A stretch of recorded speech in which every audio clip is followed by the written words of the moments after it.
My name is Sami Akhtar and I'm a UK correspondent for the Daily Sangram Pratidin. So I have a question for you about your reformation agenda. You have said that for the freedom country or Bangladesh, new Bangladesh, you have to change some key pointers. Those are related to your reformation, which is reform. So now my question is to you that when you arrived at Dhaka airport on 8th of August 2024, you said that your main challenges is to bring all the people together. So whenever we see that the Bangladesh first president, Bangabandhu Sheikh Mujibur Rahman's, his house was demolished by over the 6 hours by Dhaka City Corporation bulldozer. So there we have seen that the administration was silent. So on this basis, you have you have made division by separating particular persons or their supporters. So on this basis, we can say that how you plan for reform Bangladesh or make unity, accept them, and are you an only advisor for the other half, excluding them particular parties or the persons? Okay. Thank you. Thank you very much indeed. There's a lot of, yeah, simple answer is lots of questions, lots of issues, all came at the same time. We can handle everything right away. So it's a kind of period that we have gone through. Things have calmed down, come to order. Now we are dealing with it. Bringing order to the nation was a big task for us because the police force that we got, yesterday they are shooting at the kids. And today, suddenly they said, okay, clear the road, get out. Who are you? They want to beat you up because you killed my brother, you killed my son, you killed my sister. And now you're telling me to do what to do. So they're afraid to go to the road. So we had a deadlock situation. We didn't know how to handle those kind of things. So it took time. And luckily, I can report you, that has come down now. People are accepting the police, all the people that we identified as the perpetrator of all the terrible things that happened to Bangladesh, taken out of the services, and they will be under trial. This is the trial becomes such an important thing. You know the person. It's not something some police, I know the guy who did that. It's in front of me, it's in my video. I can show you my video. The whole thing happened in Bangladesh with open videos everywhere. So all recorded. It's an amazing kind of uprising where every single event is recorded as it happened.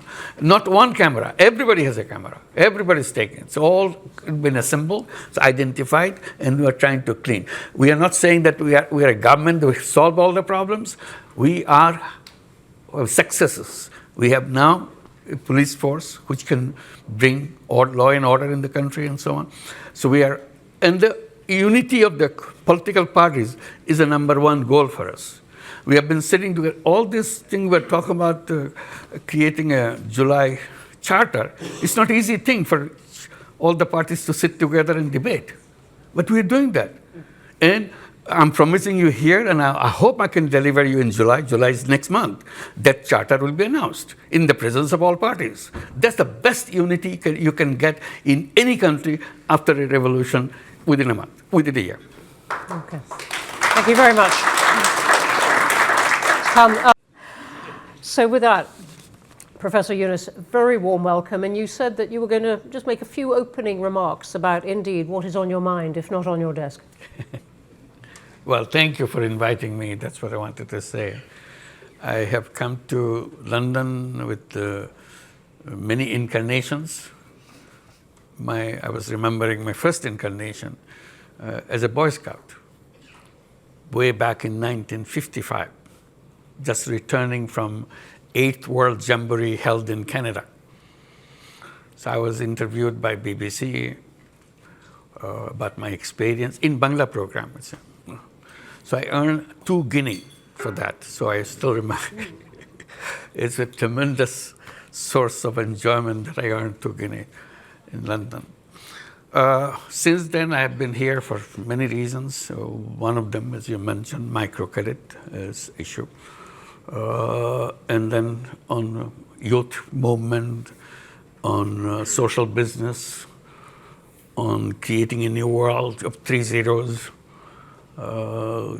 zero net carbon emission, zero wealth concentration, zero unemployment, and kind of pushing the idea every time that we have become part of a wrong civilization. We created a wrong civilization and just self-destructive civilization. We have no scapegoat in this civilization. We can, if you want to save ourselves as a human race, only way left to us is to create a new civilization, abandoning the present civilization. A civilization which will be characterized by 3 zeros. Zero net carbon emission, zero wealth concentration, zero unemployment. That's what I was doing and enjoying it, finding many, many people who would like to listen, argue, and get involved. It's an action thing. It's not just academic discussions and leave it at that. So I was very happy with that. But then new incarnation comes. I have to head a government. Absolutely unheard of. I never thought about it. And I got into it. So today I came in that incarnation. But all right, I'll be free, I guess I'll be free to talk about other things too. Thank you. I'll stop here. Thank you. Thank you. So I think you are meeting the King Charles, on your, if you like, previous incarnation to do with the environment and microfinance, and you've met elements of the British government to do with your current role, which, as I said, we're going to start with, even though it is less, it brings us to the nitty-gritty of running a country, and we can go back to perhaps to some of the other themes and questions. But let me start with this question of the elections, which is controversial. You've said now a few days ago, okay, the next democratic elections are going to be in early April, but there's still a lot of controversy. The army and some politicians would like them by the end of this year. I believe you've banned the Awami League, the party of Sheikh Hasina, from contesting those elections, but it's one of the big parties. So already a big chorus of people saying these elections are not going to be free and fair. What do you say to that? Well, I keep saying that we will have the most beautiful election we ever had in our history. And the time is right. People are ready. When you have an election after many, many years, after 17 years, you are having the first time a real election. Excitement in the country that we will really go and cast our vote. In this meantime, with the 17 years, imagine all the young people who are coming to that voting age. They are piling up. They never had the opportunity to cast their first vote yet. So excitement of these young people that I will decide who do I vote for. These boys, girls who waited and waited and waited. Their voice never counted like many other, the rest of the nation. So that excitement we want to use and create what we call a new Bangladesh. It's not just voting for routine voting for electing a new government. It's voting to create a new Bangladesh. What is this all about? That's the promise we made as we were given the responsibility to make sure that the ideals and the dreams of all the young people who gave their blood just the other day before we took the responsibility, we honored their wishes, we honored their dream. We want to say goodbye to the old Bangladesh and create a new Bangladesh. So we defined that new Bangladesh by 3 things. One is reform. We don't want to go back to the institutions who created this. So we want to reform all the institutions we have in the country. So we created commissions for each institutions to study and give us recommendations, what fundamental changes in all those things. So we had a series of those commissions. They have submitted their reports, lots of recommendations, very, very drastic changes in the institutions that we have, elections, parliaments, constitutions, civil service, everything. So those recommendations. So we are looking at those recommendations, but our job is to build a consensus with all the parties. So we created a last commission, Consensus Building Commission. Have you heard about something like that? Consensus Building Commission? We have them. So their responsibility is to go through all the political parties, sit down together, find out which are the recommendations they will accept, and see in which recommendation all parties accept.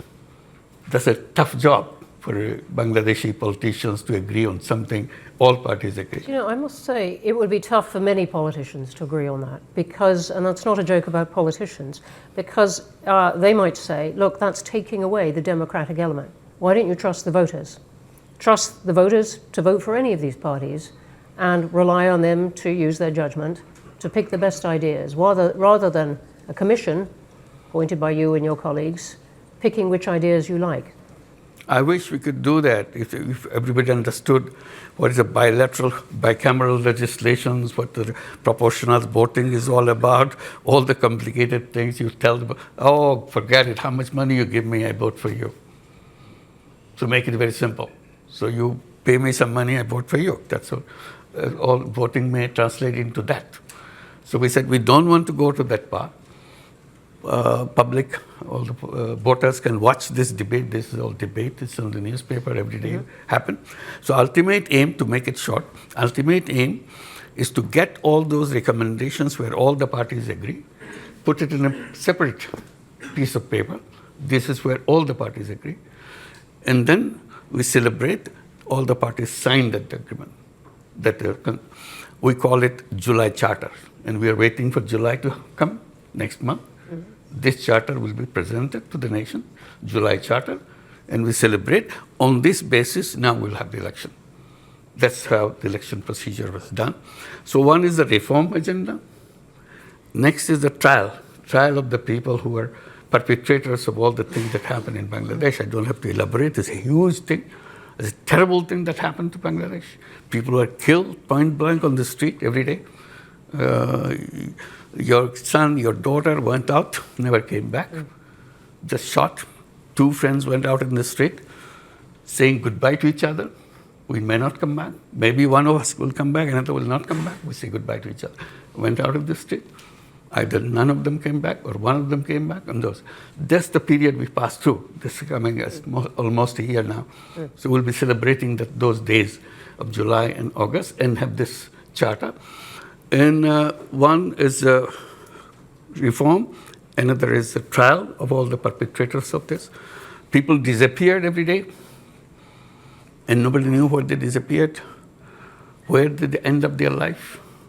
And horrible stories after stories. These are all documented now. So we have to find out why it happened, who did it, under whose orders. So we have to try them. So this is another agenda for us. Number 3 is the election. So we are talking about the election. So these 3 is our responsibility. So I'll come on to the trials of people involved in a moment, but I just want to stay for just one moment on this question of the Charter, because critics of what you're doing would say, look, you're ruling out lots of political parties, anyone who doesn't agree with this Charter, for example, the Awami League.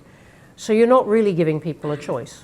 That this is not a democratic process. This is a very nice, wrapped up in lots of words about consensus. This is an authoritarian step for Bangladesh to take. Yeah. Well, there's a debate about that too. I mean, the debate is Awami League a political party? If they can kill young people on the street just like that, make people disappear just like that, steal money just like that, would you still call it a political party? So that's a debate. This is not a judgment. The issue came on the 5th of August. The former Prime Minister fled the country. So people were celebrating in the whole country. Finally, we are free. So we thought this ends on the 5th of August after departure of former Prime Minister. For us, chapter is closed. This part is over. Now it's a country without them. But those who fled, for them it didn't end. They continued the same thing, in absentia, doing it from another country, exciting people. They're fighting on the street. This is the 10th month now. None of that party has ever expressed this remorse. Sorry, our fault, somebody's ordered, somebody got killed. I'm not responsible for it. I feel terrible that I have to be part of that. None of them. So we are for them it continues. So for us it is ended. So we don't feel safe there on the street demonstrating. They're threatening the people who are already the leaders of this uprising. So safety of the country, safety of the politics of the country, the nation has decided that for the time being, the activities of Awami League will be suspended for the time being. That's all we have done. We have not banned Awami League, we have not done anything. Until the trial is over, that's all. The trial of those people? All the people who will found So guilty. let me ask you then about that. 𝐿 𝐒𝐼𝐴 is obviously under the care of India, now in a secure house there, which she fled to. Will come on to relations with India as a result. But if I said to you, why not leave the question of the trial to the next elected government? What would you say? Why is this interim government going to deal with it? I didn't decide it. We are given this task by the people who invited us to take the responsibility, 3 tasks. And we accepted those 3 tasks. We are just going through that. Let me just ask you one other thing on this particular period. I'm looking over at some of the media, but there have been a lot of reports of a clampdown on media in Bangladesh over this period. What is your response to? It's false. It's not true. Not true. They never had so much freedom in their life. They can say anything they want. Yeah, we may hear some of that later. I know. Yeah. Let me come on to other questions about the economy, which is the role of anyone who takes on a job as you have done, and suddenly dealing with the economy of your country at a particularly difficult time. What has been the impact of the upheaval in tariffs that the world is going through? Well, this is a very tough job for us. While the world is going through all these problems, we are going through another set of problems. We are at the 0 level of our economy, or a negative level of our economy. Not only 0. 0 is still, you have positive thing that you can move. We have huge bills to pay because all the mega projects previous government took, so that they can make lots of money out of that, cut from those things. Now they are maturing to be paid. We don't have any money. All the resources from the banks, from the other sources, non-banking sources. In total, we estimate, given to our white paper, $234 billion taken away from the country, and documented in which way and so on and so forth. So that's where we are. Resources gone. We start from obligations to payment. It's a negative. Our foreign exchange reserve at the bottom because it's empty. Banking system collapsed completely because banking system is very easy to transfer the money, very simple procedure. Under threat, the whole board resigns. You put a new board of your choice and start issuing loans to your friends with the understanding this is a gift you get. You never have to pay back. There's no collateral, nothing. So this is the banking system we inherited. So we have to restore the banking system in some way. We have to make payments for all those people who are knocking at the door with the big checks, big bills that we have to pay. Otherwise, we're going to the court, which is not good for us. So we have to, and in that crisis moment, the best thing that happened to us, the overseas Bangladeshis, many of them are here, in London, in England, and so on, and Middle East. They kept sending remittances, huge amount of remittances, and that saved us. The economy was saved with them, and that remittances keep growing, keep growing, keep growing. Today, our balance of payment situation is completely changed. As you said, and that has been a real transformation. The IMF, though, is having a lot of meetings with Bangladesh, and it is quite clear on this, it doesn't want Bangladesh to wait for the next government, it wants the interim government to deal with some of the things right now. One of the things it wants is that you find a way to increase the rate at which people pay tax, that more people pay tax, that you can collect it better. Is that something you think is within the powers of an interim government? The first thing I must mention in this, amazing response we get from all the governments of the world. Enormous support. They feel so relieved that finally this thing happened. Now we can have a government we can talk to and we can work with. And they said, any support you need, please tell us. We'll be very eager to do that. So that gave us a moral boost, that we are not abandoned. Government of United Kingdom, Great Britain is one of those countries. We are very grateful to them. Like European Union, United States, Japan, China, you name it. Every single government came with an enormous amount of support. And that gave us a moral boost that yes, we are not abandoned, we are not alone, they'll be helpful. And they were really helpful. You mentioned IMF. Yes, IMF also helpful. World Bank is helpful. All the international agencies. Not everyone uses those adjectives, so I'm telling you a very concrete thing. Yes. The one that IMF came into the picture because the last debate that we had for the final release of the fund, the IMF was controlling, and they agreed to give us, that you have to open your foreign exchange rate. It should be left to the market. We are worried about it because so far we are controlling it so that we don't kind of expose ourselves in the drain of all the foreign exchange gone because of the system. So opening this to the market is a real something, a big decision for us, which we debated, and what the IMF said, no, nothing doing. Unless you do that, we are not releasing our funds. We tried to convince them and explain the danger of it and so on. They said, no, we understand. But we studied, I think you can handle it. So we started saying, are we able to handle this? Let's open it up. Finally say, if they see some positive thing, why aren't we seeing it? So I challenged them. They finally agreed that let's do that. And tell them again, kind of note, in case we get into difficulty, we'll revert. This is just to protect ourselves. IMF says, okay, go ahead. We opened it, nothing happened. Same exchange rate, is just a little bit, it's normal, it's working. So we are celebrating that finally we see the strength in the economy and so on. So IMF role is very positive. It's not a negative one. It's not trying to push us into trouble because of some principle they're holding on to. It's not like that. We were not willing to jump into the water. They said, come on, you do it. You can make it. And finally we made it. That's it. So we are thankful to IMF. Okay. Let me ask you about relations with India and China, which seem to me to be somewhat in flux.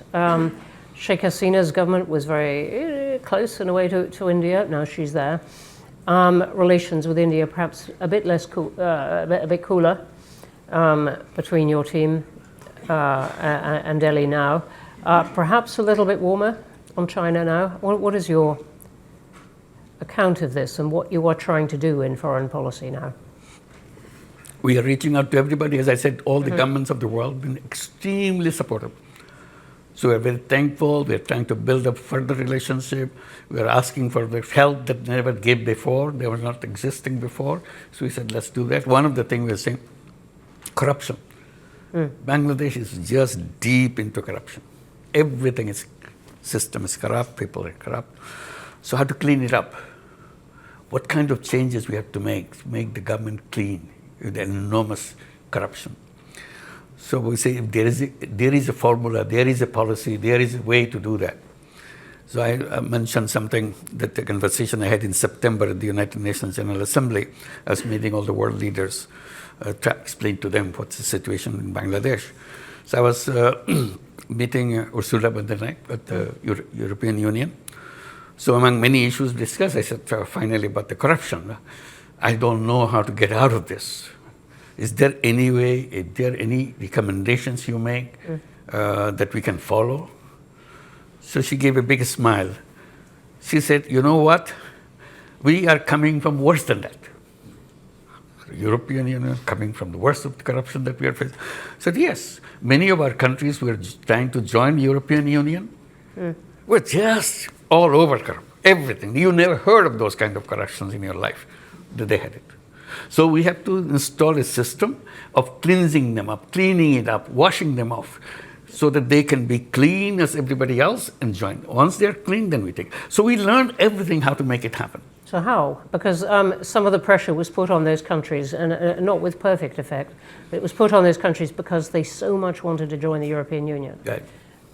So what is the pressure on Bangladesh politics and society to clean up? It is a historical moment for us. If you can't do it now, we'll never do it. So we made us sure that this is the time. The history has given us a window. We can do things which no government can do. Because all governments are partisan, have supporters to take. We have nothing to do with that. We have nobody that I will be waiting for getting his vote for me to come back again. We are going. That's very clear. So we have the moral strength. As the interim government. Absolutely. Yeah. Interim government is a historical opportunity. It's an amazing opportunity. How in the short year, the 9-10 months that you've got, how are you going? And I'm interested. Chatham House has done a lot of work on corruption. Our most recent big project in Nigeria, but it's a problem that many countries have. I'm just interested in what you are trying to do. Just want to give example. One example. Yeah. You need a passport. You have to go to the passport office, apply, and somebody will show up. You applied for a passport. If you go this way, it will take years. You'll never get it. You make a deal with me, give me X amount of money. I'll deliver it at your home. The guy is a representative of the officer who issues the passport. So everything that you see outside, all the norms, rules, procedures, now implemented not by the government officials, by their representatives who split the money that they earn. So what we said, from now on, we'll deliver passport online. And people were very happy that, okay, you can issue passport online. They go there to get this or try it at home. It doesn't work. What happened? Server is down. Somebody's manipulating. It's really interesting. I mean, several countries are finding a way to use technology to cut out the person behind the desk. Very helpful. Yeah. So what we did, we started this, started creating some kiosks. Government Service Center. Oh, we don't say government. Bangladesh Service Center.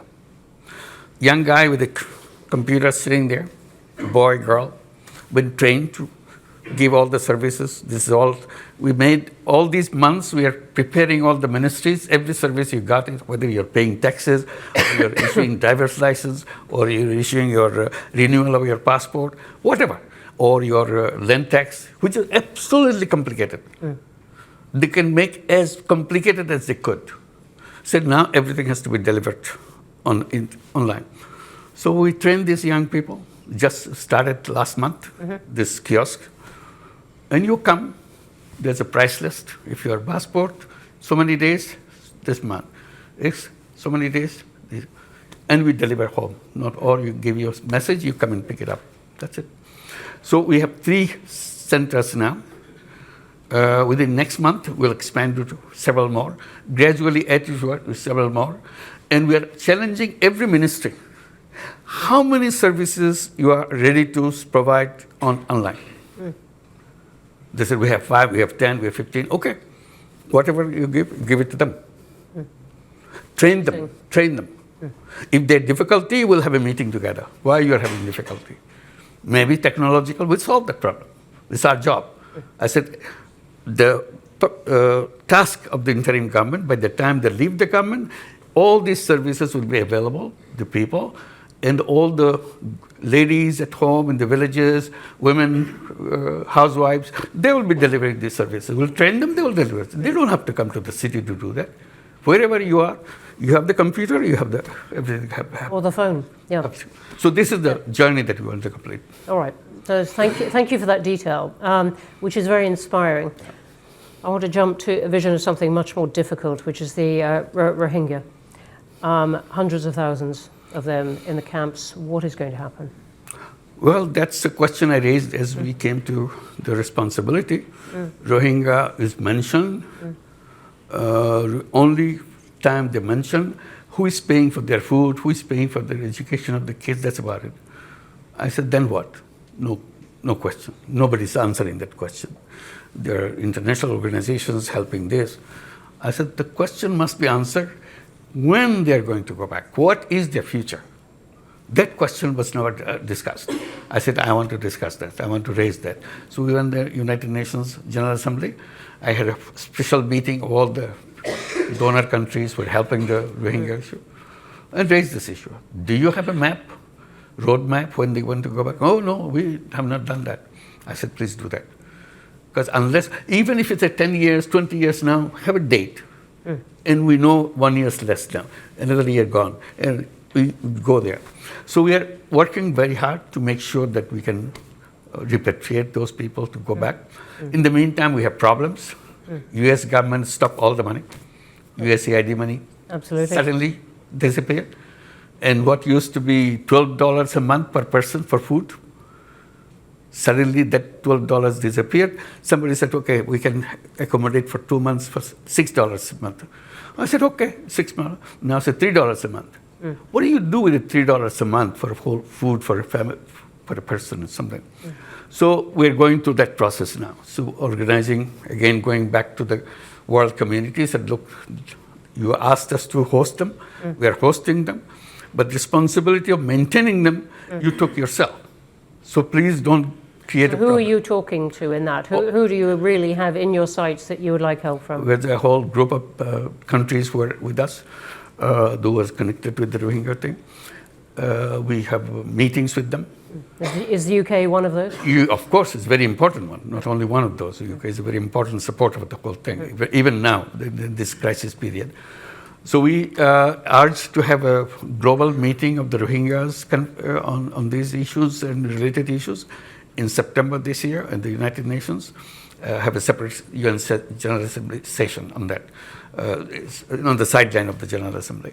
Have that and discuss all these issues. This is one. In the meantime, political changes happening in Myanmar. Rakhine State is taken over by Arakan Army, which is all the hub of the Rohingya population. They have a new push of the Rohingyas pushing into Bangladesh. We started with 1.2 million Rohingyas. Now it's another 200,000 coming in from the other side because of the things that are happening on the other side. So increase. And the most dangerous thing that I felt, and I started raising that, I said, when they came, Rohingyas came to Bangladesh, they came with their kids. They didn't leave their kids. Some of the 2-month-old, some of the 2 years old, some of the 5 years old. I said, 7 years are gone. The 5-year-old became 12-year-old, and so on. And each year, there are 35,000 children are born. So they are growing up too. So we have a whole new young generation coming up. And they have no hope. They don't know who they are, what they are supposed to be doing. It's a prison that they live in, but they have the computer, they have the mobile phone, they see everything in the world. So they see, what is our future? I said, these will be very angry young people growing up. How their anger will be expressed, we don't know. Whichever way it will be expressed, it will be a big explosion, I can assure you right now. Please help us. So that before that explosion point comes, we can take care of them, they're happy with their life, they're as creative, as talented, any of our kids. They are no different. But they are in a situation, they see the world outside on your mobile, we see their televisions are everywhere, but they don't see their life, they are in a prison. And why they are in prison? They have stories to listen to their mother, their father, no answer, why do we come back home? And that's a very important question to be answered for them. And your plan is still that eventually they go back home? That's the only way it can be solved. You're not going to integrate them into Bangladesh? It's impossible to do that. It's impossible. Why? It's already the people who live around the camps, very hostile. Very simple reason. You get everything free. And we are struggling to make a life. And then you take our jobs, you take our food, you take away things from us. Why don't you go back to your country? Why are you interfering with our life? Those kind of things. Your children having a fun life, our children, no life. To them it's a fun life because you're sitting there not playing games. It's a fun life. Our children is working hard, but no life. So that will spread. The moment you say that, you promise that they will go back. The government promised that they will go back, and they know that. Now, to say that they will stay with us, who are they? We are having difficulty now. You are putting them into us. No political government, no government will accept that. You've made the point very, very clearly. Let's go to questions. There are going to be a lot of them because there are a lot online, I can see already. Well, a lot of them. Hands up everywhere. Can I take the first opportunity? Who is speaking? Me. I'm going to go to the woman here in the front. Okay. And then we're going to go one at a time. I'm going to take a couple here. I will come to you. And I will get the people in the back as well. Thank you for the opportunity to question you. My name is 𝐒𝐲 𝐒𝐬𝐢𝐚𝐥 and I'm a UK correspondent for the daily 𝐤𝐤 𝐒𝐤𝐢𝐚𝐥 𝐋𝐢𝐧𝐤𝐬. So I have a question for you about your reformation agenda. You have said that for the freedom country or Bangladesh, new Bangladesh, you have to change some key pointers. Those are related to your reformation, which is reform. So now my question is to you that when you arrived at Dhaka airport on 8th of August 2024, you said that your main challenges is to bring all the people together. So whenever we see that the Bangladesh first President Bangabandhu Sheikh Mujibur Rahman's, his house was demolished by over the 6 hours by Dhaka City Corporation bulldozer. So there we have seen that the administration was silent. So on this basis, you have you have made division by separating particular persons or their supporters. So on this basis, we can say that how you plan for reform Bangladesh or make unity, accept them, and are you an only advisor for the other half, excluding them particular parties or the persons? Okay. Thank you. Thank you very much indeed. That's a lot of yeah, simple answer is lots of questions, lots of issues, all came at the same time. We couldn't handle everything right away. So it's a kind of period that we have gone through. Things have calmed down, come to order. Now we are dealing with it. Bringing order to the nation was a big task for us because the police force that we got, yesterday they are shooting at the kids. And today, suddenly they said, okay, clear the road, get out. Who are you? They want to beat you up because you killed my brother, you killed my son, you killed my sister. And now you're telling me to do what to do. So they're afraid to go to the road. So we had a deadlock situation. We didn't know how to handle those kind of things. So it took time. And luckily, I can report you, that has come down now. People are accepting the police, all the people that identified as the perpetrator of all the terrible things that happened to Bangladesh, taken out of the services, and they will be under trial. This is the trial becomes such an important thing. You know the person. It's not something some police. I know the guy who did that. It's in front of me. It's in my video. I can show you my video. The whole thing happened in Bangladesh with open videos everywhere. So all recorded.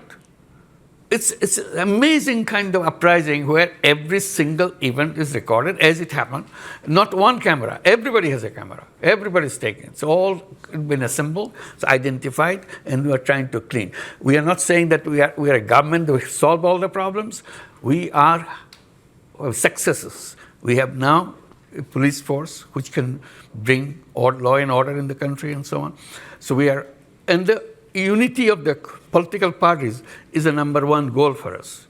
We have been sitting together. All this thing we're talking about creating a July charter, it's not an easy thing for all the parties to sit together and debate. But we're doing that. And I'm promising you here, and I hope I can deliver you in July. July is next month. That charter will be announced in the presence of all parties. That's the best unity you can get in any country after a revolution within a month, within a year. Okay. Thank you very much.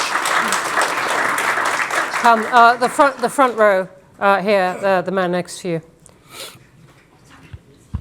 It is so packed. Thank you, Chair. Would you like to say who you are, please? My name is Bulbul Hassan. I work for Channel S Television. I've got a very precise question. People in Bangladesh, a significant number of people in Bangladesh, apparently disillusioned with the conventional political system. So once the election is over, the democratically elected government takes over. Are you in a position, or do you have any desire to be a part of that government? No way. No way. Good one. I think none of our cabinet members would like to do that, not only me. So our job is to make sure the transition is managed well and people are happy when we hand over power to the elected government. So we want to make sure election is right. That's a very critical factor for us. If the election is wrong, this thing will never be solved again. It will be very difficult. Thank you for the question and answer. Right, let me count. Last one in the front row here, and then I'm coming to the back, and over here. We've got good time. Not for everyone, but lots of time. Sorry, no, I'm this chap here. Sorry. Hi, thank you very much for arranging this event. My name is Diwan Mehdi. I'm the Director General of British Bangladesh Chamber of Commerce and Industry.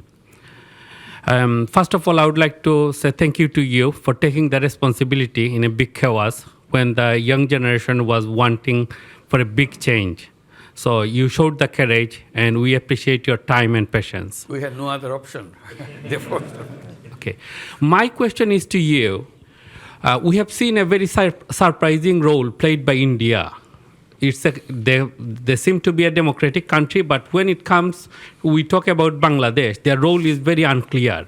In what capacity, if I speak very legally, they are keeping Sheikh Hasina in their country, while there would be a trial going on in our country. And the same question was asked in their parliament. They did not have any clear answer. And I know you are a very well-known person, like internationally. In order to create pressure on India, how you are using your lobby in terms of United Kingdom, in terms of USA and other countries, because this is very surprising in 21st century. If we see a prime minister fled from one country after killing thousands of people, after making injured thousands of students, like number of incidents we have seen there was no internet even. Our friends were there, our family member was there, and someone needs to take the responsibility. And in what capacity India is keeping her? Thank you for the question. As you described, if I had the chance to show the 1 minute video for the entire thing, so whatever somebody captured, you'll understand what it is, how the things happen, how terrible things, how cruel things happen. So it's not the 1 minute. It goes on month after month that happened and came to the peak of this in July. And finally, 5th of August, the government disappeared. So all this anger is in there. And the whole anger and everything is now transferred in India because the Prime Minister, went there and started, not only she's living there. The problem is, when I had a chance to talk to Prime Minister Modi, I just simply said, you want to host her? I cannot force you to abandon that policy. But please help us in making sure she doesn't speak to Bangladeshi people the way she is doing. She announces on such and such day, such and such hour, she will speak. And the whole Bangladesh gets very angry. That why is she speaking? Why is she keeping this whole anger thing inside of us now? And is India doing what you asked? No. Modi's answer, I quote, he said, it's a social media, we cannot control it. What can you say? It's an explosive situation. You can't just walk away by saying it's a social media. So this is what is still going on. May I ask you, I believe in technical terms, Yeah. you've written an informal, an unsigned diplomatic note Yes. to India. Yes, we did. Asking for her extradition. Absolutely. And they've noted that it has arrived. But does that mean, in a sense, you're leaving it to the next government? This will continue. I mean, this Yeah, is. but it is. Now, it is in the not meantime, another stage has come. Yeah. I just want to add. Now there's a case. The International Criminal Tribunal has started the trial process. They send notices to Hasina for all the crimes she has committed, part of the crimes. There's so many other crimes coming up. So they have to respond to that notice. This is a legal notice now. So we have to go to the Interpol and all the other things that happen through that. This is the process that we are following. We want it to be very legal, very proper. We don't want to make sure that we do something out of anger or something. We want to build the best of relationship with India. It's our neighbor. Mm-hmm. We don't want to have any kind of basic problem with them. But somehow things go wrong every time because of all the fake news coming from the Indian press. And many people say it has connections with the policymakers on the top and so on. So this is what makes Bangladesh very jittery, very, very angry. We try to get over this anger, but the whole barrage of things keep happening on the cyberspace. We can't just get away from that. Even if I try to peaceful, suddenly they say something, do something, anger comes back. Okay. So this is our now big task to make sure that we can have at least a peaceful life to go on with our life, to create the life that we are dreaming about. Okay, thank you. I'm going to take two now. You've been very energetic, right by the wall. Yep, you. And then I'm going to take the one who has been, yes, you, who is going like that. Right at the back. Yep, you. Pointing at your own head. Yep. Thank you, Professor Yunus. My name is 𝐎𝐿𝐴. I'm the chairman of 𝐶𝐻 Committee UK. I was born just 2 miles away from your birthplace. Okay. So with that disclaimer, I wanted to ask a question to you. Will you seize this opportunity, this moment, to break free from fascist structure and system, and then allow the people to vote for the reforms that you are taking and embed that reform into a constitution, and through referendum, allow people to vote for it? As far as I'm aware, about 20,000 comments that I read on social media, 95% people support your reforms. We don't want to be hostage to political parties.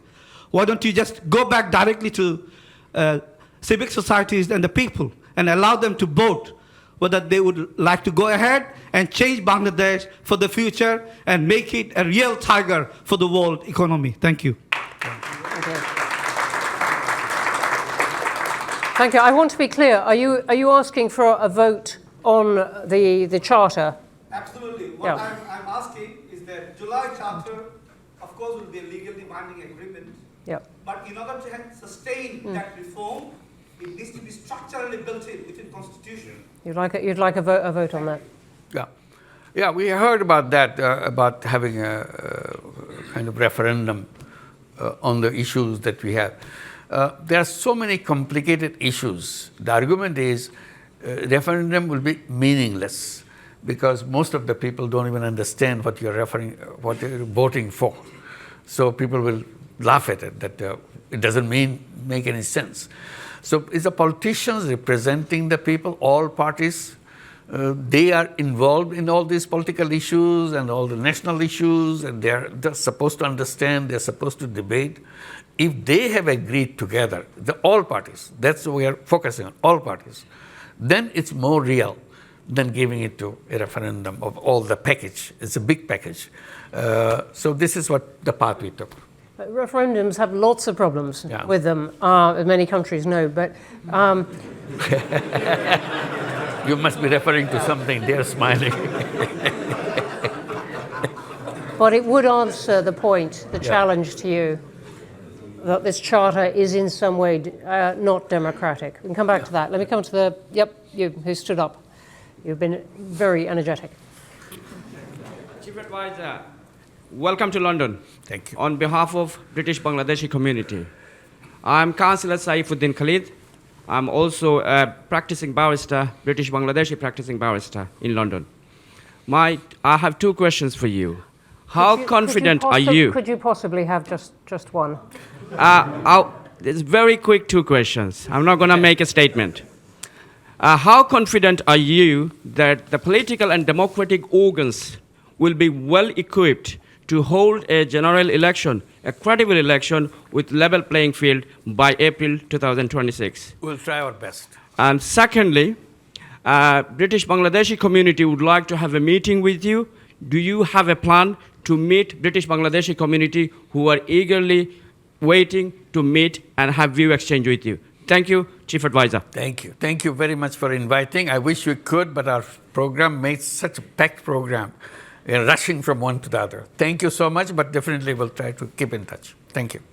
We can take this Very kind of you. as part of the meeting. I'm going to the woman in a white shirt there. Sorry, I can't quite see. Yes. Thank you. Hello. Professor, my name is Dr. 𝐒𝐈 𝐒𝐚𝐥, and I'm very, very interested in Bangladesh and especially the young generation, the generation which stood up for justice. And this is a role model for all of us. My question is that with the new technology such as AI, what can be done? What is in your policies and support you're giving to that 10 million student who rose in terms of, having a hope for future, getting a foot place in the market, in the global market for future and for jobs? And there are obviously countries around you that are running special AI programs. Is there anything that we can do to help and support the students especially? Thank you. Thank you. Thank you for your offer. It's a very important offer. We want to be supportive of the young people as much as we can. And I try to bring to the notice of the world and notice of people in Bangladesh. Bangladesh is a very unique country. It's the 8th most populous country in the world. Don't forget that. It's a huge number of people in that country, 180 million people, in a very tiny space. The most important part of that is not about the density of the population, is about the age of the population. Half the population of that 180 million, 90 million people, is under the age of 26 and younger. So this is a unique feature of Bangladesh, where many countries getting older and older. They don't have people to work in these countries. Bangladesh is getting younger and younger, and young population everywhere, and very talented young people. Not just young people, very talented, very creative young people. I get goosebumps when I think about this. This is more than gold mine. You can do anything in the world with this young population, only if we can run our country right. Because this is needed not for Bangladesh, it's needed for the whole world. I was recently visiting Japan. Amazing thing, request they're making. Please send your young people to Japan. We want to take as many as you can send. So we signed 2 agreements in this trip to send 100,000 young people to go and work in Japan. And I said, please keep these doors open so that we can continue to bring young people from Bangladesh, boys and girls, not just boys and girls, to come to Japan and do everything that you need to do, because you don't have any population to run your factory, run your businesses, run your buses. Their buses are stopped. They have no driver. Their taxis don't function. There's no driver. Your businesses shut down because there's no people who run the business. Their agriculture stopped, abandoned, because nobody's there. Their machines are there, farmhouse is there, land is there, no people.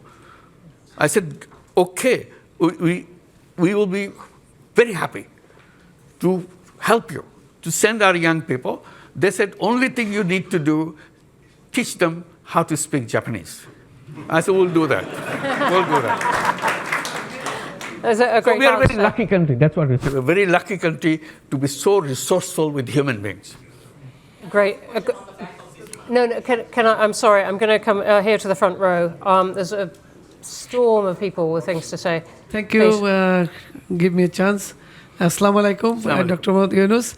First time I met with him in France when 𝐸 Czech fair. Second time in 2099 when Bangladesh problem is arsenic. Yes. This time Dr. Yunus held one meeting in Paris. This time I was there. Third time I met with him in Spain. This is a wonderful history, but please could you get to the question? Thank you. Today I am. Thank you for everybody to arrange this meeting about in Bangladesh situation. But I want one question.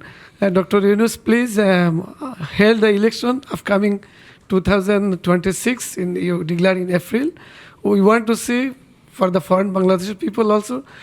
We have to give a right for vote. This is my. That's right. Thank Okay. you. Bye. That's our promise. We'll do that. Thank you. Okay, thank you.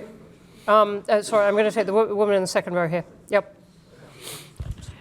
Thank you. My name is Halima Begum. I represent Oxfam, but mostly I'm here representing my mother, who cannot be here today, and it's an honor to be in this space with you today, Chief Advisor. My question is... Please give my salam to her. Thank you very much. She will be so pleased. The question really I have is how much security can you offer to the protection of women's rights and gender? Because often when we see challenges around democracy, it's women who are then exposed. And as we know, the rollback of gender is quite a significant concern at the moment. Thank you. Thank you very Thank much. you. There are not so many women We had in the this Women audience here Commissioner, today, so thank you for the question. Very bold recommendations. Women are outspoken. There are many members in our cabinet, represent them, women cabinet members.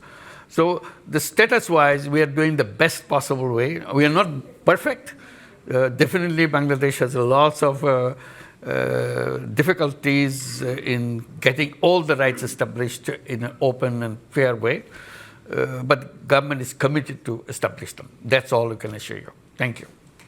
Thank you. And the woman here in green on the aisle. No, sorry. I'm so sorry. It was a very good beginning. Let me see if we can get you in. Let me see if we can get you in as well. Yeah. Thank you very much. Thank you. It's working. It's on. Your Excellency, welcome to London. My name is Zamira Konopyanova. I work for Chevron. So we are one of your largest investors. We've been partnering with your country for over 30 years. My question is, what actions your government is taking to attract foreign direct investments into Bangladesh and specifically into the energy sector? Thank you. We are very, very active on that. We have been holding summits of investors, and Chevron is a participant on that. We're inviting many other companies to come and invest. And we are promising them something very important, that you don't have to come and invest here just to sell your things to Bangladesh. Bangladesh is offering itself to be the production hub for the world, not just for Bangladesh. So we provide young people that are ready to work for you, and we provide all other facilities so that you can plug and play situation. You bring your factory, produce it, and sell it to the world. In return, also, we are promising that we will build our port facilities in a world-class way so that you don't have any difficulty in bringing things to Bangladesh and sending out your products that you have produced here. So that's how we are bringing the investors, not only for Bangladesh, we also keep reminding them, you have a big market right here, not just Bangladesh. You can produce to Bangladesh. We have all the communication things we'll fix it up to deliver it to Nepal. Nepal is a country that cannot access to the ocean. So we will give you the access to the ocean, and you produce it, bring things to Nepal, to Bhutan, even the seven sisters in India, where also we open up, so that we all prosper together. This whole region is a potentially very attractive region for productions. So we are inviting all the companies to come and make use of all the facilities that we are creating. Thank you. Thank you. And I'm going to take a couple of questions from online. There are brilliant questions online, particularly about the election process. I think we've covered it as much as we can in the time, but thank you for the questions. Let me take a pair of questions which are on the Bangladeshi community in the UK. One from Anamoy Chowdhury saying, Your Excellency, Bangladeshis living in the UK are sometimes regarded as a disadvantaged community in comparison to others. What advice would you offer to help shape a more prosperous future for them? And then there's one from Katie Dominy saying, what would you like the British Bengali community to do to help Bangladesh? Absolutely. This is an opportunity of lifetime. That you are here, you are lucky that you have access to so many knowledge and success and services and resources. Please bring it to make changes happen in Bangladesh. This is the time for Bangladesh to change fundamentally, not just a touch and go kind of thing. It's fundamental changes Bangladesh is waiting. One of the things we're encouraging to build up apps so that you can tell us who is willing to do what kind of facilities, what kind of knowledge, what kind of ideas that you can share with us so that you can come and help us to build the country that we are all trying to help transform itself in the quickest way possible. The potential is there. Simply connections with the people. You are here is a tremendous resource for us. Here in the USA, in Japan, in many other countries, the Bangladeshi community, very resourceful community, and we'll be very happy to have your support and your work. Thank you.